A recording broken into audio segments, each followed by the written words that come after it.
네, 그럼 구속 여부를 가를 쟁점은 무엇인지 하나씩 또 짚어보겠습니다. 법조팀 이서준 기자가 나와 있습니다. 자, 이 기자, 네, 먼저 짚어보기 전에 조금 전 상황을 좀 전해드리죠.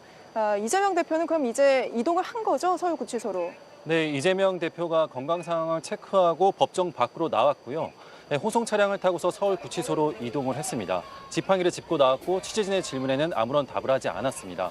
또 지지자들이 구호를 외치기도 했는데요. 그 과정에서 네. 경찰과 좀 마찰이 있었다고 마찰도 합니까? 있었다고 합니다. 예, 여기에서 어떤 듣기에도 부분이 굉장히 주로 큰 소리가 계속 반박하셨습니까? 나고 하는 게 들리긴 했습니다. 네, 맞습니다. 네, 그럼 다시 이제 오늘 심사 이야기를 좀 짚어보겠습니다. 가장 먼저 어떤 부분을 좀 짚어봐야 할까요? 범죄 혐의가 얼마나 소명되는가입니다. 구속해서 계속 수사가 필요한 만큼 중대한 범죄가 있는지부터 판단을 하는 건데요. 검찰은 이 대표가 범죄 혐의를 보고받고 또 최종 결정을 했다면서 최소 징역 11년에서 무기징역까지 처해질 중대 범죄라고 했습니다.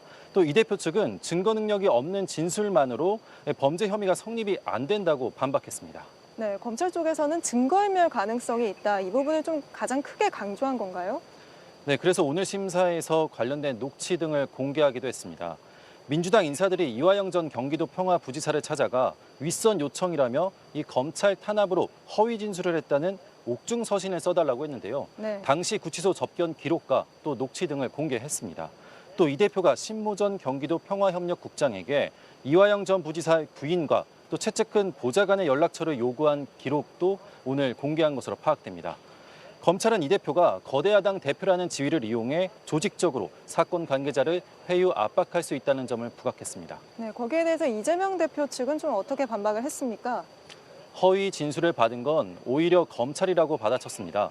위증교사 혐의에 대해서는 이 사실대로 기억을 되살려 얘기해달라고 부탁했을 뿐이라고 했고요.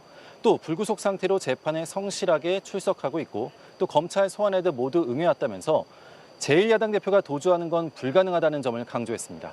네, 결국은 양쪽이 어느 정도로 잘 입증했느냐 이 싸움이겠네요. 맞습니다. 탄탄한 논리가 필요할 텐데요. 특히 이 검찰이 강조하고 있는 이 증거인멸의 경우 이재명 대표가 직접 연관이 있거나 개입했다라는 증거를 얼마나 제시했느냐가 오늘 구속 여부를 가릴 것으로 보입니다. 네, 알겠습니다. 이서준 기자였습니다. 안녕하세요. 뉴스룸 앵커 한민용입니다. 오늘도 JTBC 뉴스룸을 시청해주신 여러분 고맙습니다. 오늘 저녁에도 뉴스의 현장에서 찾아뵙겠습니다.